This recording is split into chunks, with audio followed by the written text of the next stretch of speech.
title is different to what's actually in the program, but that shouldn't really matter. It goes in the same direction.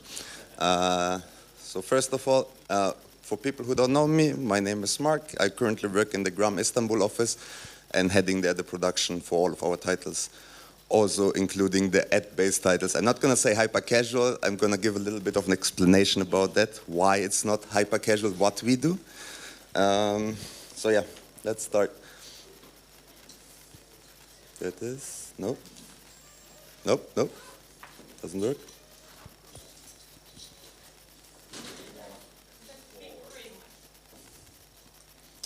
Yep. There we go. All right. Let's start. Who is Scrum Games for people who don't know us? Also, right now we are Zynga actually. But anyhow, we have 8 ad monetized titles out, and we have 1 in a purchase title. So these are our ad titles. They range from like something you could consider hyper casual to something which is actually wouldn't go there at all, considering the download numbers. And that's our latest title is Merge Dragons, which is in a purchase, which I won't be talking about today. So when you talk about hyper casual, it's like Janos actually talked about it a little bit. What are you talking about? It's for us, for Gram, we are one of the first people or first companies in that kind of sense who figured out that you actually can acquire users which are cheaper than what you can make out of the ads when you show. That was back in 2014. Back then there was Ketchup already out. They had a different strategy. They actually acquired for virality. We didn't.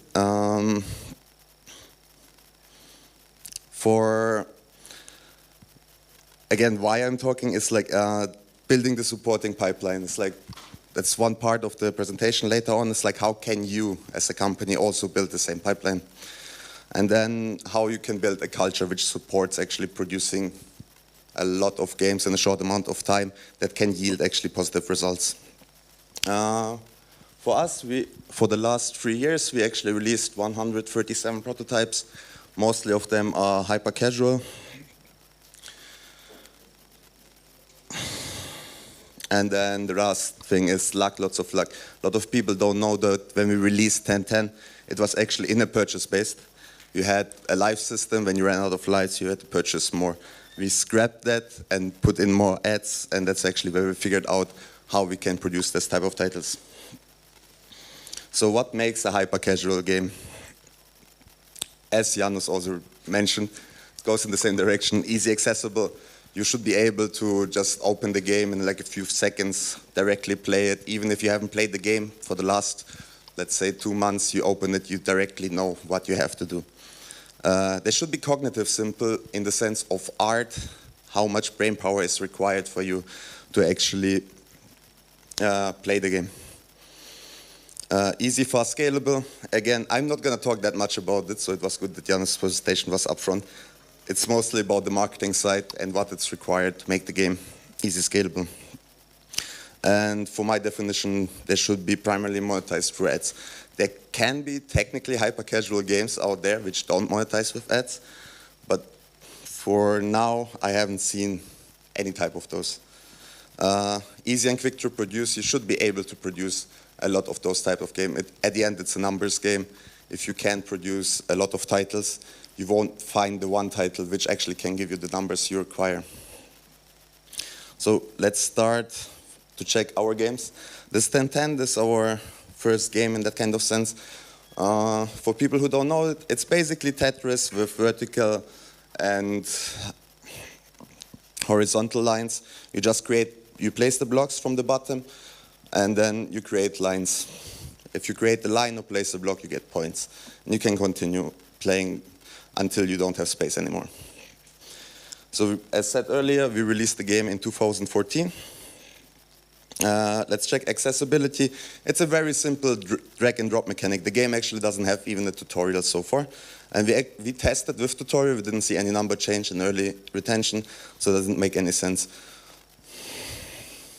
So for cognitive simplicity, the player only has to focus on 1 to 2 things, which is like, can I place another block and can I create a line? The art style, very minimal, goes again into the Tetris section, a little bit bit less neon color, simple colors, which actually is the only real problem we have with the game. When people start playing the game through Candy Crush, they think you can create 3 of the same color, and then it gets removed. Didn't really hurt the long-term retention or the early retention, but that's one of the few flaws we have right now. For gameplay effects, it's just removing lines we show, or when the people drags a piece. Okay, right now for scalability, we have right now 103 million downloads over the last 4 years. Considering that that was one of the first games who got like paid UA for an ad title, it's not too bad. But if you look at games nowadays, it's actually quite bad. Right. And the ad revenue-wise, 90% of the revenue comes from ads. The 1% is the remove ads button. So the next game is 6. Again, short description. It's like you basically just remove blocks.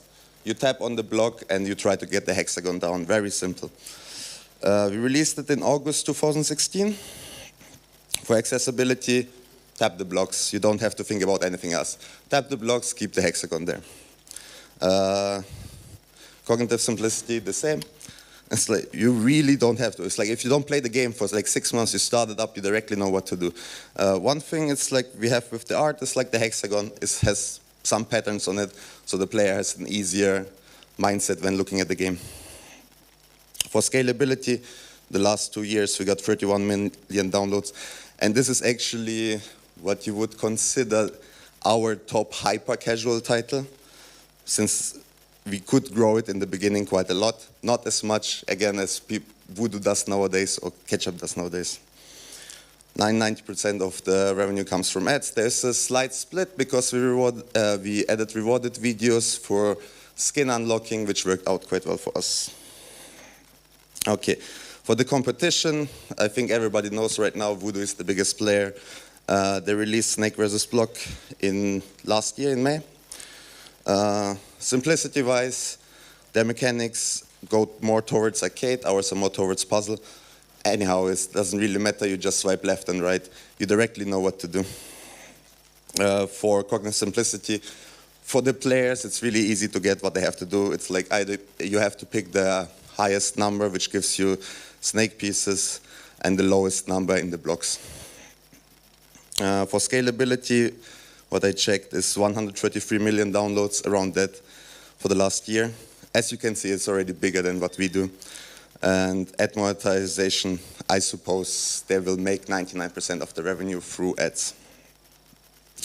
Then, to not keep it all 2D, your hyper-casual titles don't have to be 2D. You can do 3D, but they have very similar traits as our other titles and other hyper-casual titles. Accessibility, it's actually like Snake versus Block. You just swipe left and right. Here the goal is a little bit different. You just swipe the platforms so your ball can fall down. Also, this is level-based. I suppose they're not actually doing the levels. It should be just a random pattern generator. Yeah, art style, simple. Scalability, this is one of the most fascinating things I figured out myself while doing the presentation. In the last 6 months, they got 220 million downloads, which in my perspective is quite crazy, and it should be one of the best hyper-casual titles out there. For ad monetization, we had an argument in the company about it, if they actually make more through in-app purchase. Maybe they do. I doubt that less than 90% of their revenue will come through ads. Then the last one, which is Ketchup. As far as I remember, they had a different type of strategy. They actually didn't use paid UA. They mostly did it through featuring and then pushing their players around from game to game. So this game, Balls, which they released in February 2017, it is just a clone of another game which is called BB10. We looked in the same because we did Bouncy. It's a bit mechanic-wise, it's a bit harder and harder to access for players, which doesn't really hurt early retention, but it makes it more difficult to engage players. So for cognitive simplicity, same as all the other titles I showed earlier. It's very simple blocks, very simple effects. The player always knows what to do. Here, again, since the mechanic itself is a little bit more complicated, when they come back, there might be small issues. Scalability-wise, it's 35 million, around that, downloads. Again, if you compare it to Helix Jump, it is quite a low number, which still doesn't mean if you don't pay for UA as much, if your user base is low, it doesn't mean you can't make as much money as the bigger scale games.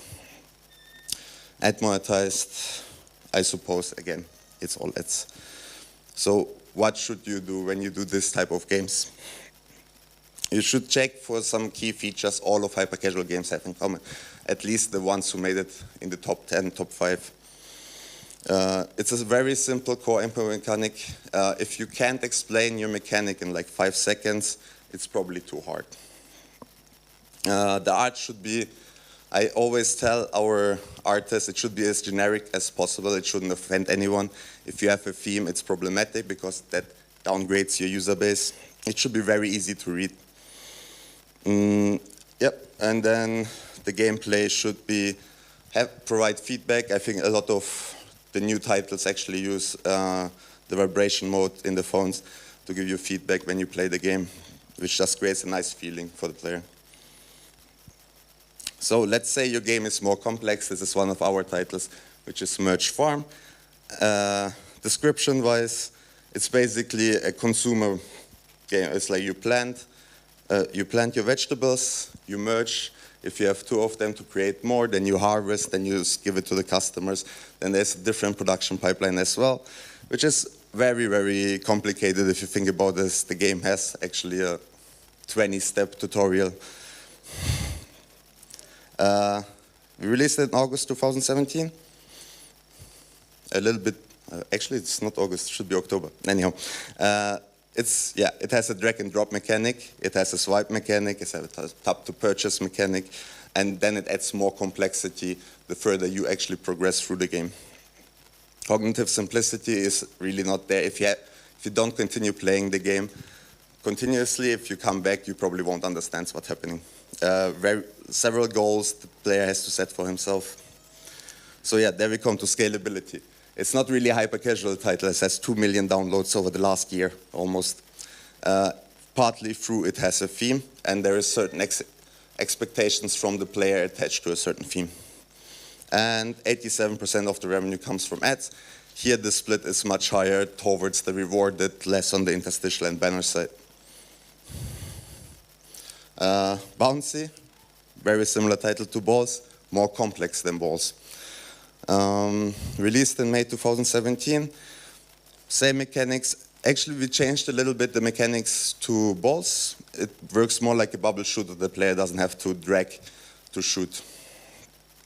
Again, if you progress through the game, there's going to be more complexity. You unlock new spells. You have to select the spell order and so on. Effects, there's lots of effects happening. You can see it in the UI. There's a lot of things to consider before you do a shoot. Scalability-wise, it actually worked out better for us in terms that the LTV we get with the game allows us to spend more on UA. So we have 15 million downloads today, and 90% of the revenue comes from ads. So when you do this type of games, what you should expect is a higher CPI, a slower growth, higher production costs through the art, through the theme, through the content generation, and you should consider higher maintenance costs through the art, through the content generation. So is it all bad? As I mentioned already, it's not all that bad. You just should think differently about those titles. Those titles are not like scalable to 100, 200 million users. Doesn't mean that you can actually make money out of them through ads.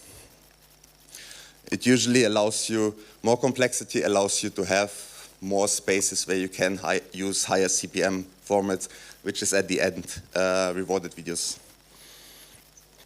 So if you could do that right, you get a higher ARPU and bigger margin with your players. So I have a couple of examples.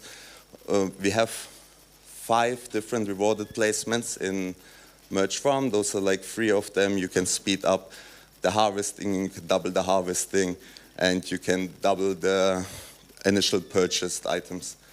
For Bouncy, you can use power-ups, which you can also purchase, but nobody does. You can use rewarded videos for that, and then we have a gameplay mechanic in it which supports rewarded, where you play through half of the level, you get a chest. If you finish the level, you can open the chest. If you don't, you can watch a rewarded to get a key. So, what right way is the right way for your company? Actually, a lot of it depends on the people, not what you want to do. If you have a lot of people who come from AAA and want to work on titles, or come from purchased items where you focus very heavily on art, you're probably not going to do very well in hypercasual. It requires a different kind of mindset. All right. What worked for us, mostly worked for us, is like puzzles. We're doing mostly puzzles, which we kind of limit ourselves already in the user base. Voodoo does mostly arcade, which everybody can play. Not everybody can play puzzle games, or not everybody wants to play puzzle games. Simple, very generic, minimalist art. As I mentioned earlier, we try not to offend everybody with the art. By offend, I don't mean it's like it's gonna say bad words at the player, so it's gonna look bad. I mean just like anything you can think of that somebody might not like. So yeah, for us, for our titles, the game speed is defined by the players, which makes it a little bit more harder to have control over session length or game length. And yeah, again, they are puzzle at its core, and they have one input method. So Merge Farm and Bouncy don't really go into this category, but the other titles we have do. So what didn't work for us is arcade, which is funny because that's what Voodoo and Ketchup does and what they're generating most out of it, the most revenue and user base out of it. Didn't work for us. We tried. As said, we have 137 titles out. Right now we prototype. None of them reach the basic numbers we required. Niche input methods like tilting your phone did never work. Rhythm games in general, if your game requires sound, it's going to be hard for you to reach a large audience. Most of them do not use sound.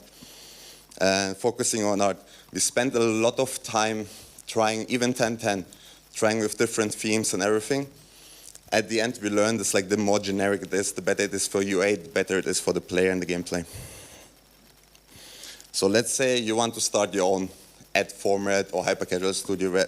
How we did it, I will go through it like how Graham did it and how you probably should do it if you want to have constant success. Everybody can release one title if they're lucky with some certain methods, but if you want to have continuous title releases, I will run you through how we did it. First of all, you should adjust your expectations.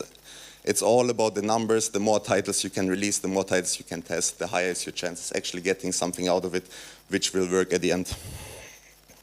There should be a long-term plan laid out, which kind of is pretty self-explanatory. You need a production pipeline which supports it. Not every production pipeline will fit hypercasual. You need certain data requirements which you should track with your prototypes, which can give you an indication if the title will be successful or not.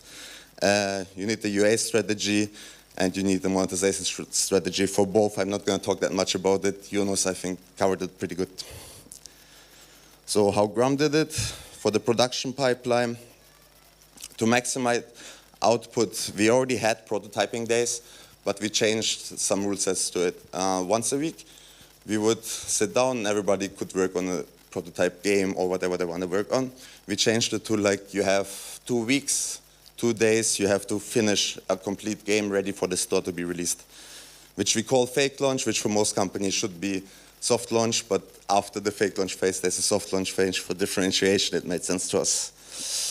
We built a prototyping framework for design, for art, and for development, which removes the barriers for people to create games. 2 days is not a very long time, so they don't have to redo the UI, they don't have to redo the play button, and so on. That all works, you just have to work on the gameplay. We set prototyping goals, I said 2 days, And for retention-wise, we looked at 41, which is not a number you should release a title with. That is the number we figured out for ourselves. If we reach that in 2 days, we can bump it up to higher numbers. So for data requirements, what we usually look at when we release those fake launches in 2 days, we look at daily sessions, session lengths, and game length, which actually can give you a pretty good indication how many ads you can show and how many, it's actually how many ads you can show and how long they will play. For UA strategy, for the prototypes, this is done by our BI people who provide us with those numbers.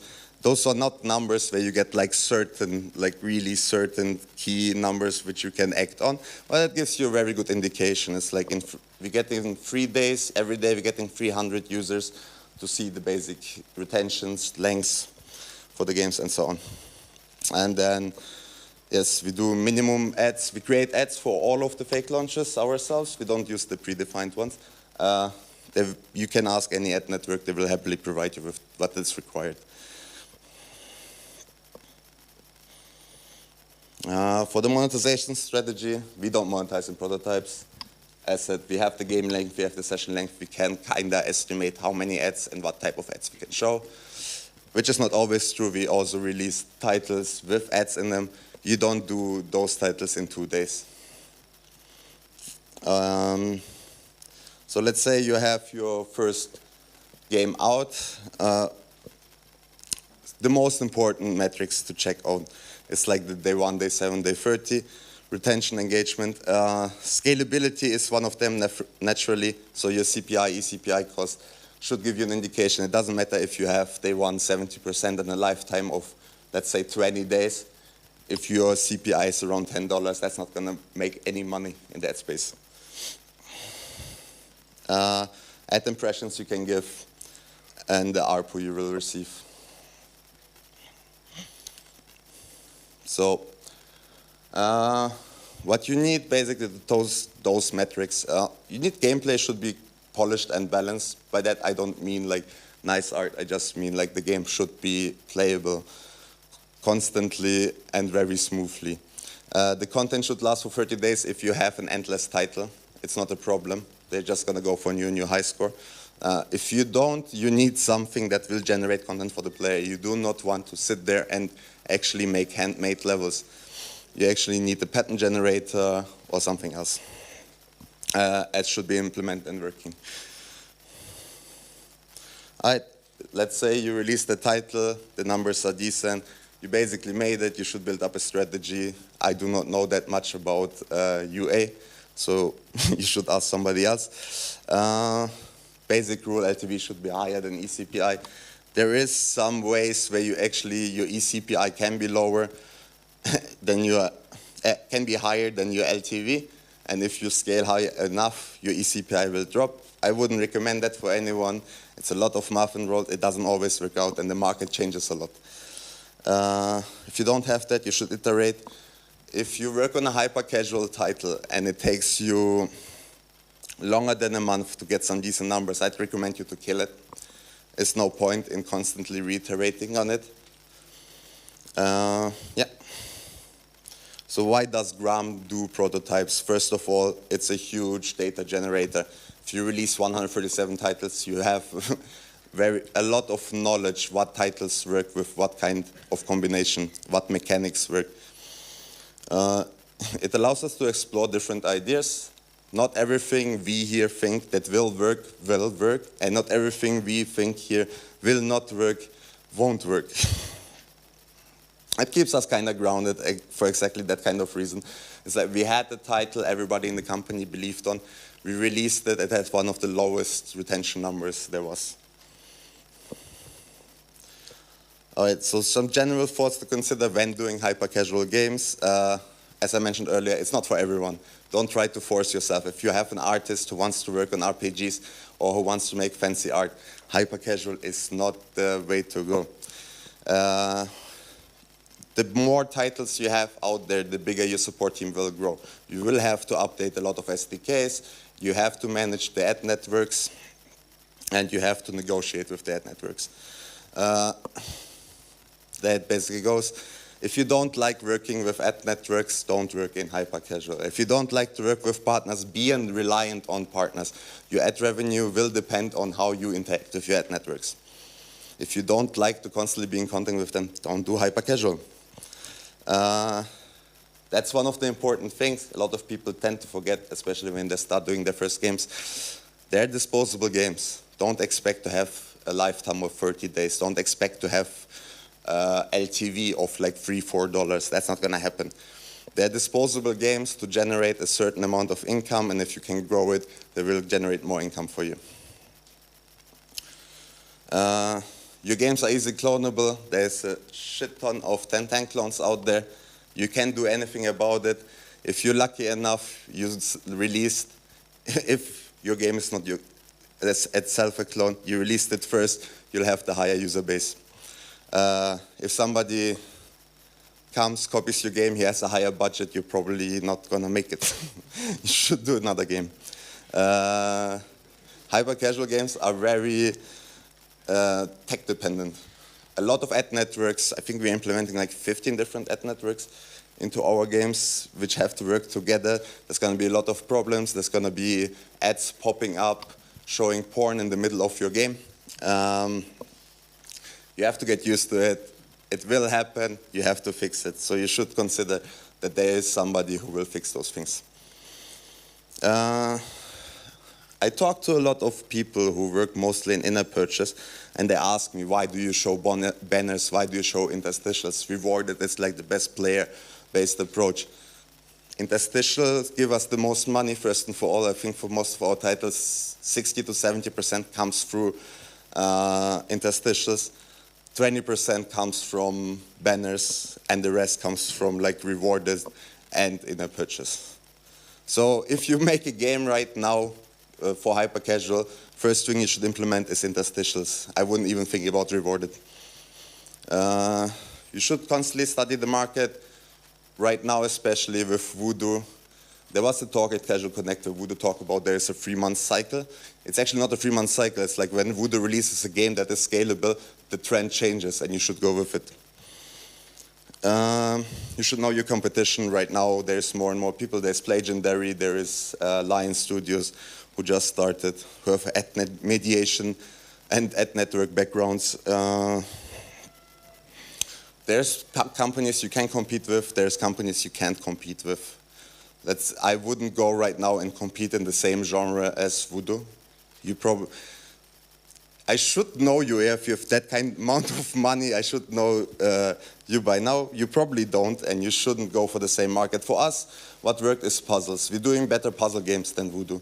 We know better how to assess players for puzzle games or how to market towards those players. That's basically it. Questions? Apparently not. Hello. Hello. Hey, thanks for the interesting data insights. I wanted to ask if you had a general figure on how many prototypes it takes to get something that's worth, iterating on. Rough number. We released 137 prototypes. We have 8 that made it. Okay, I'll figure out the math. And then the other one was, how big are your prototype teams? From 1 to 3 people. It's like if a developer has a certain idea, he doesn't really need a designer. You don't need a designer who tells you can swipe left and right. There's no point in it. If there is no general idea behind it, there is usually a designer, an artist helping the developer. For the art side, you also don't need an artist for every team. I did a lot of art for our prototypes ourselves. I know how to use paint.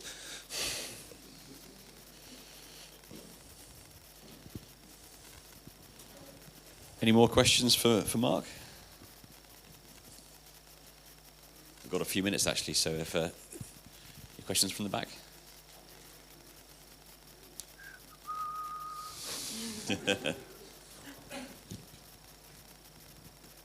Right, no. Can you reveal what you're working on at the moment? Well, 137 prototypes is a lot. Are you prototyping something right now that you're happy to talk about? Actually, no. We currently do not.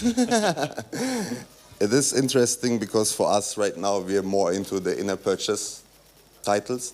we did a lot of, when the market was smaller for ad-based titles, it was easier. It's like when we released 6, it was easier to push it to #1. Right now you have far bigger competition, which doesn't make much sense for us. So was that a change in strategy for the company generally? A little bit. We will still release smaller titles, but less frequently and with higher expectations. Right.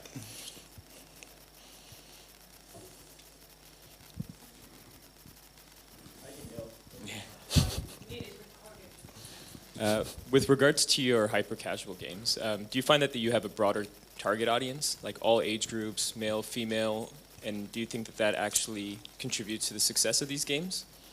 For our puzzle titles, it tends more towards female users, actually.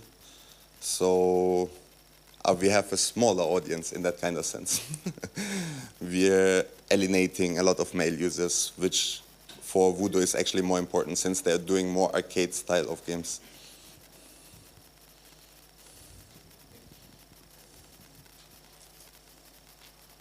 I've got a question for you. So, there are not tools that Gram are using, but there are engines out there like BuildBox, for instance, that are deliberately designed to very quickly iterate hyper-casual games. Is the fact that hyper-casual games can, be quite generic? Is that a problem, or is more merrier in a market that depends on volume? If you go with BuildBox, you're quite limited with the amount of ad networks you can work with. They limit. We looked into it, and they limit it. You can't work with every ad partner. So it makes sense if you work by yourself to work with them. If you would try to build a company around building hyper-casual, I wouldn't suggest it. Doesn't mean that it doesn't work. It's like it doesn't really work for us.